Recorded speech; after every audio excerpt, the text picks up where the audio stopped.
Bismillahirrahmanirrahim. Assalamualaikum warahmatullahi wabarakatuh.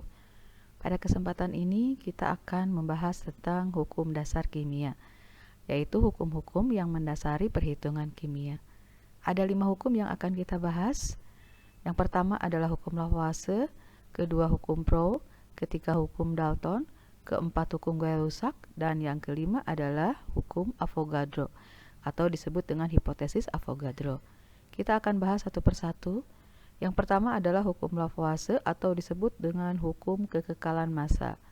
Menurut Lavoisier, di dalam suatu reaksi kimia, massa zat-zat sebelum reaksi sama dengan massa zat sesudah reaksi. Bisa terlihat di dalam dua animasi di bawahnya. Di situ ada reaksi antara karbon dengan gas oksigen yang menghasilkan gas karbon dioksida. Maka gas karbon dioksida dia akan dilepaskan begitu saja ke udara. Sedangkan untuk yang gambar yang kedua itu adalah reaksi dalam sistem yang tertutup. Nah, menurut Lavoisier, massa zat sebelum dan sesudah reaksi itu terjadi jika sistemnya dalam keadaan tertutup. Dia melakukan percobaan yang orang kenal dengan teori phlogiston, yaitu dia melakukan percobaan reaksi pembakaran. Dan dia menyimpulkan bahwa kayu jika dibakar itu akan bereaksi dengan gas oksigen, menghasilkan arang atau abu yang disertai dengan adanya gas dan asap. Setelah ditimbang, ternyata massa kayu dan oksigen itu sama dengan jumlah massa hasil reaksinya. Oleh karena itu, dia menyimpulkan bahwa massa zat sebelum reaksi akan sama dengan setelah reaksi, dengan catatan dilakukan pada sistem yang tertutup. Bagaimana penerapan konsep Lavoisier ini di dalam contoh soal? Di sini ada 2 soal. Soal pertama adalah magnesium direaksikan dengan gas atau larutan hidrogen klorida, menghasilkan magnesium klorida dan gas hidrogen. Kemudian magnesium ini sebanyak 12 gram, sedangkan HCl-nya 20 gram. Magnesium dan HCl ini kita sebut sebagai zat bereaksi atau zat sebelum reaksi. Sedangkan MgCl2 dan H2 ini adalah zat hasil reaksi. Sesuai dengan konsep hukum Lavoisier, massa zat sebelum dan sesudah reaksi itu adalah sama. Berarti untuk menentukan berapa MgCl2-nya, kalau H2-nya 15 gram, kita tentukan dulu massa sebelum reaksinya. 12 ditambah 20 berarti 32 gram. Sedangkan hasil reaksi itu sudah ada 15 gram. Maka MgCl2-nya adalah 17 gram. Untuk soal yang kedua, A bereaksi dengan 25 gram B, menghasilkan 45 gram senyawa AB. Artinya, sebelum reaksi ada unsur A dan unsur B. Hasil reaksinya adalah AB. Maka massa AB itu harus sama dengan jumlah dari massa A dan massa B. Maka massa A yang bereaksi adalah 20 gram. Oke, mudah-mudahan bisa dipahami yang ini. Kita akan lanjutkan dengan hukum yang kedua, hukum Proust, disebut juga dengan hukum perbandingan tetap. Proust mengatakan bahwa perbandingan massa unsur-unsur penyusun suatu senyawa selalu tetap. Misalnya kita punya senyawa air, di dalam air itu berarti disusun oleh hidrogen dan oksigen. Air termasuk ke dalam materi. Ciri materi itu memiliki massa. Artinya hidrogen dengan oksigen juga memiliki massa. Baik, ini adalah percobaan dari Proust. Gas hidrogen yang direaksikan ada 1 gram, kemudian oksigennya 8 gram. Ternyata massa airnya adalah 9 gram. Dengan catatan tidak ada sisa bereaksi. Percobaan kedua, massa hidrogennya diubah menjadi 2 gram, ternyata massa air yang terbentuk sama 9 gram. Dan dihasilkan 1 gram hidrogen, artinya pada percobaan 2 ini, yang bereaksi hidrogennya hanya 1 gram. Pada percobaan 3, yang diubah adalah massa oksigen menjadi 9 gram. Air yang terbentuk tetap sama 9 gram, karena oksigen yang bereaksi adalah 8 gram dan bersisa 1 gram saja. Kemudian percobaan yang keempat itu hidrogennya 2 gram, oksigennya 16 gram, air yang terbentuk 18 gram dengan catatan tidak ada sisa bereaksinya. Dari keempat percobaan ini, maka Pro menyimpulkan bahwa berapapun jumlah massa hidrogen dan massa oksigen, massa air yang terbentuk itu ternyata mengikuti suatu perbandingan yang konstan, yang tetap. Di sini berarti perbandingannya selalu tetap 1:8. 2:16 berarti kan sama aja dengan 1:8. Baiklah, ini hasil percobaannya sehingga Pro ini menyimpulkan bahwa perbandingan massa unsur-unsur di dalam suatu senyawa akan selalu tetap. Kita terapkan dalam contoh soal berikut. Ada dua contoh soal yang Ibu ambil. Soal pertama, jika perbandingan A dan B dalam suatu senyawa AB 2:3, kemudian jika A-nya 4 gram, berapakah B yang direaksikan untuk membentuk AB? Oke, langkah pertama kita tuliskan perbandingan massa A dengan massa B membentuk senyawa AB. Hasilnya adalah 2:3 sesuai dengan soal tersebut. Sesuai juga dengan hukum Lavoisier, kalau 2 ditambah 3 itu adalah 5 gram, maka kita menyimpulkan massa AB-nya adalah 5 gram. Nah, kalau A-nya 4 gram, berapa B-nya? Maka kita harus sesuaikan dengan konsep tadi, bahwa menurut Pro, perbandingan massa unsur-unsur itu dalam senyawa selalu tetap. Jadi kalau di sini 4, dari 2 ke 4 kan 2 kali. Berarti berapakah B? Kita cari 2 kali dari 3, berarti 6 gram.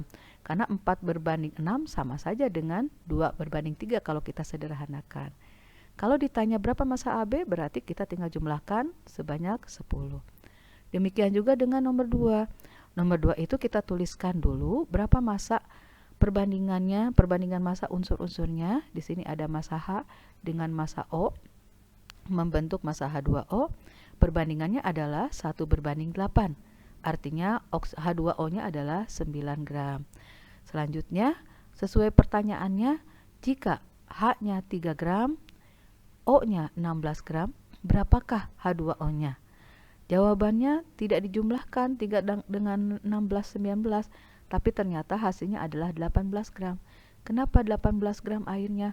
Karena di sini harus mengikuti perbandingan yang di atas, 1:8.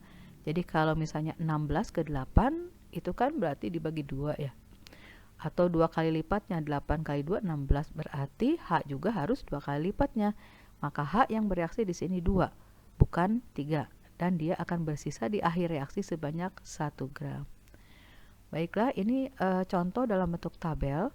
Misalnya dari data suatu percobaan, itu ada reaksi Cu dengan S menghasilkan CuS. Dilakukan 4 kali percobaan. Percobaan pertama, pada percobaan pertama, massa Cu adalah 3 gram, massa S 1 gram. Kemudian pertanyaannya, berapa massa CuS-nya? Dengan catatan, tidak ada sisa Cu dan S. Berarti kita bisa jadikan patokan ini adalah perbandingan dari massa unsur dalam senyawa CuS. 3:1. Berarti massa CuS-nya adalah 4. Sesuai dengan hukum Lavoisier. Massa zat sebelum reaksi sama dengan setelah reaksi. Kita lihat sekarang percobaan yang kedua. Massa Cu-nya 6. Cu tidak bersisa. Yang bersisa adalah S.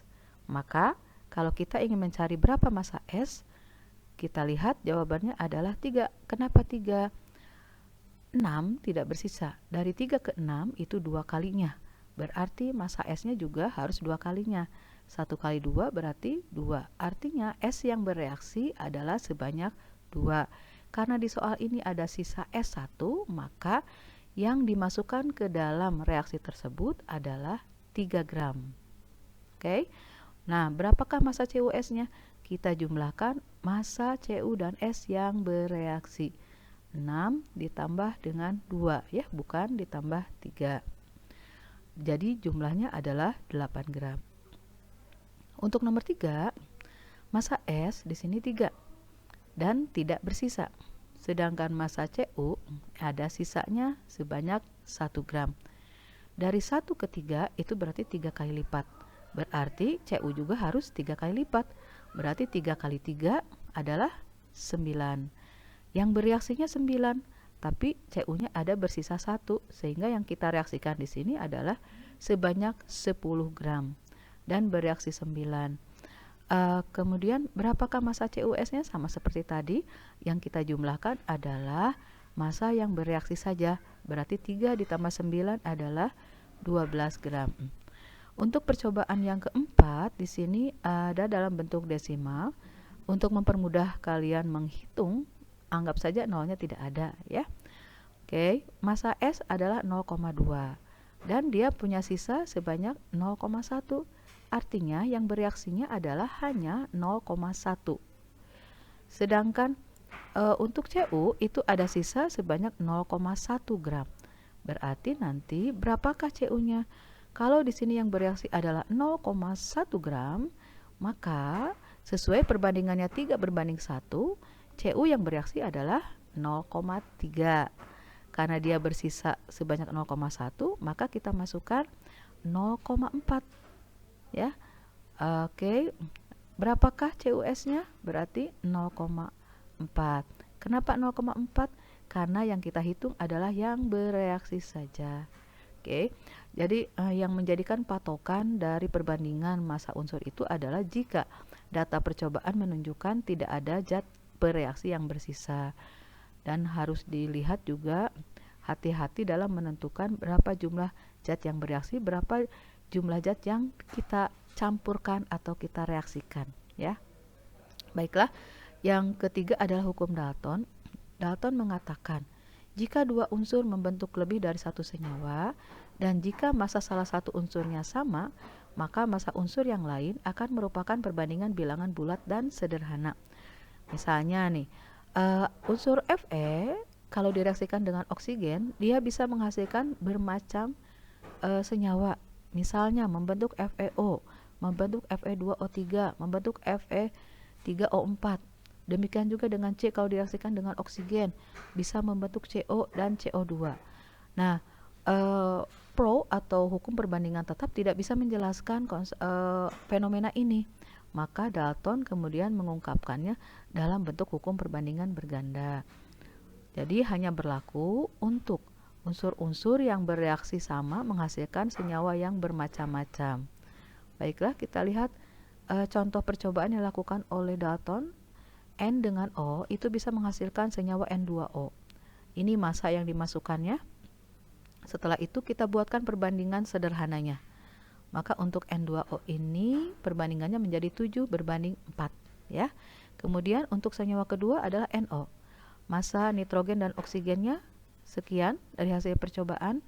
Setelah itu disederhanakan berarti 7:8. Kemudian N2O3.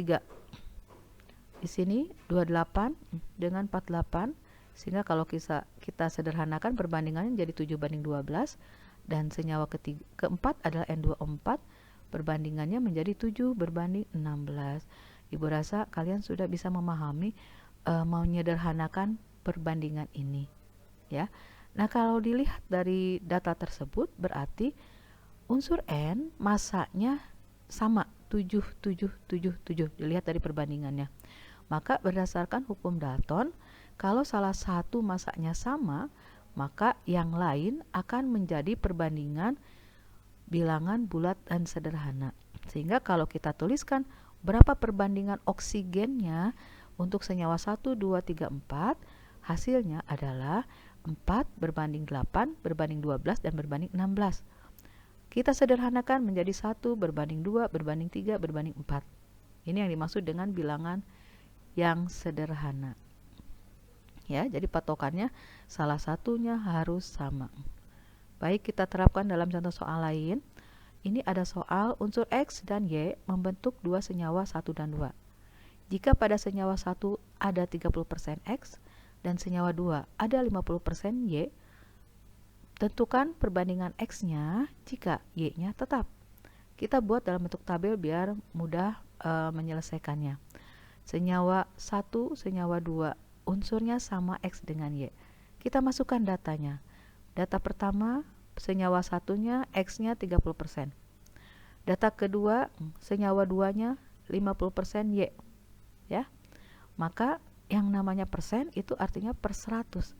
Artinya jumlah dari persen massa di dalam senyawa tersebut X dengan Y adalah 100.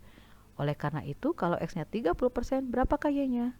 Oke, betul, 70%. Kalau Y-nya 50%, berapakah X-nya? 50%.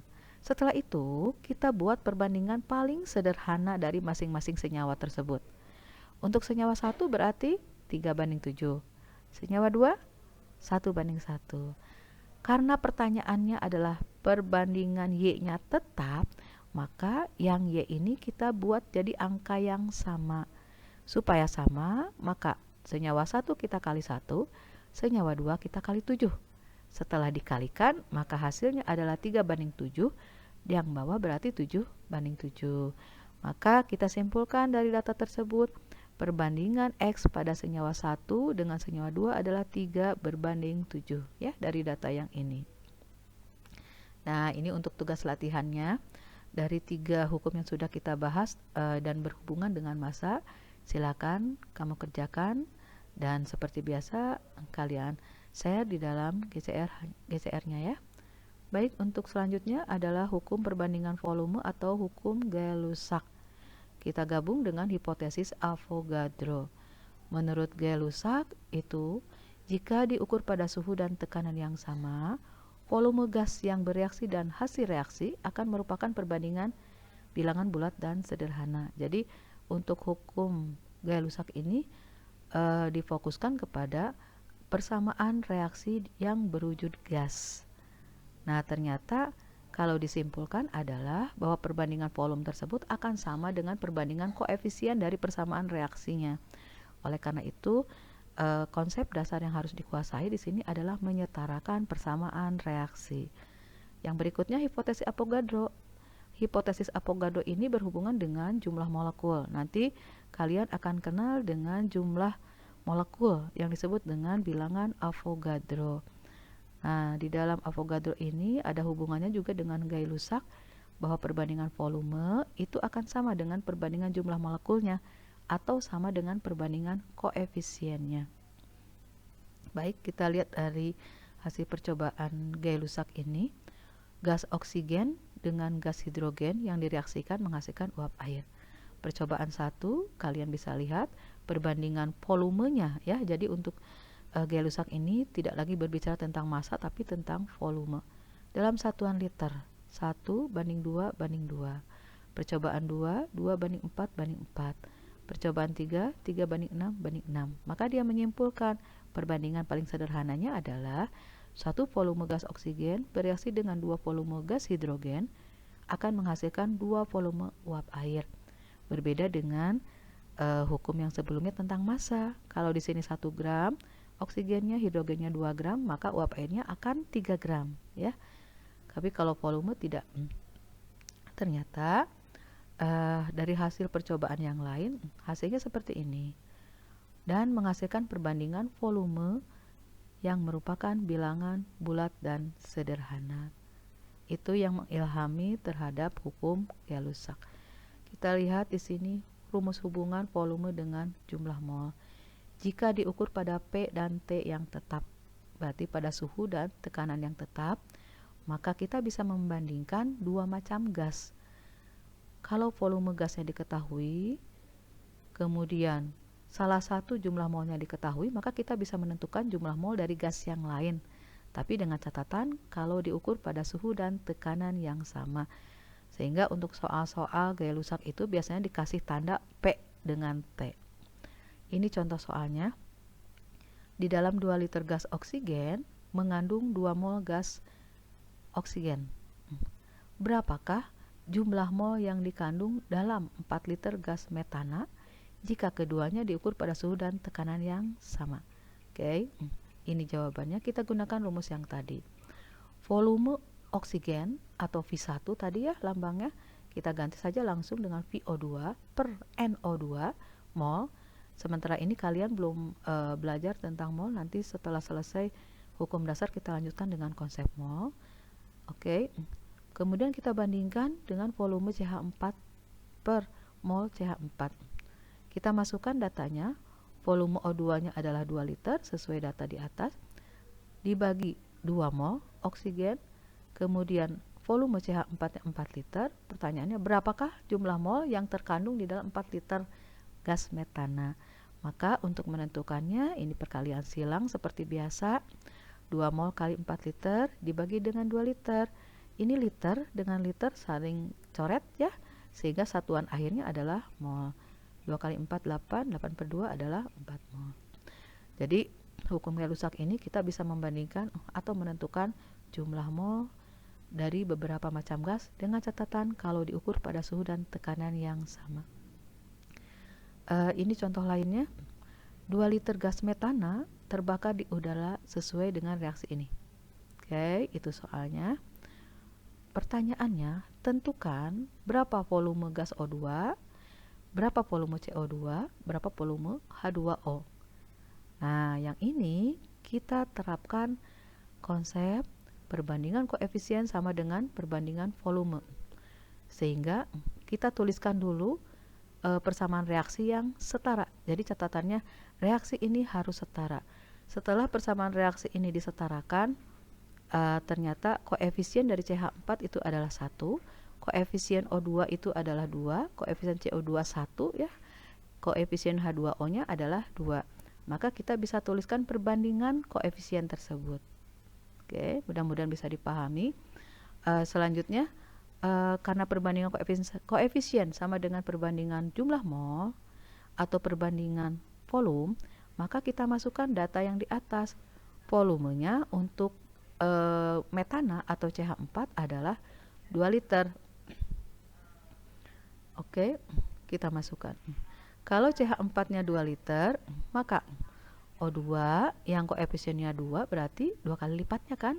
Ini kita berpikir logika saja bahwa perbandingan ini akan sesuai dengan perbandingan koefisien. Maka soal yang ini bisa terjawab bahwa O2-nya 4 liter, CO2-nya 2 liter, dan H2O-nya 4 liter. Oke, ini penerapan konsep dari hipotesis Avogadro. Jika diukur pada suhu dan tekanan yang sama, 5 liter gas H2 mempunyai jumlah molekul 6 kali 10 pangkat 23. Berapakah jumlah molekul dari 10 liter gas O2? Kita membandingkan antara dua macam gas jika diukur pada suhu dan tekanan sama. Kita tinggal bandingkan saja. Volume H2-nya 5 liter, O2-nya 10 liter, berarti kan perbandingannya 1 berbanding 2. Maka kalau jumlah molekul H2-nya adalah 6 kali 10 pangkat 22 molekul, berarti O2-nya juga harus perbandingan yang sama. Ini 2 kali lipatnya. Maka 2 kali 6 itu 12. Pangkatnya ingat tidak diubah ya. Nah, penulisan yang benar adalah 1,2 kali 10 pangkat 22. Oke, ada perbaikan tadi. Ini harusnya kalau N-nya 12 kali 10 pangkat 22, berarti kalau kita ubah menjadi penulisan yang benar, menjadi 1,2 kali 10 pangkat 23 molekul. Jadi kita bisa menyimpulkan sebenarnya konsep Avogadro dengan Gay-Lussac itu sama. Perbandingan volume itu akan sama dengan perbandingan jumlah molekul, akan sama dengan perbandingan koefisiennya. Oke. Dengan catatan kalau diukur pada suhu dan tekanan yang sama. Ini untuk tugas latihan soal yang keduanya. Ada 2 soal. Silakan kalian kerjakan juga. Berarti untuk video ini ada 2 tugas yang harus diselesaikan. Oke, sampai ketemu lagi di materi konsep mol. Wabillahi taufiq wal hidayah. Wassalamualaikum warahmatullahi wabarakatuh.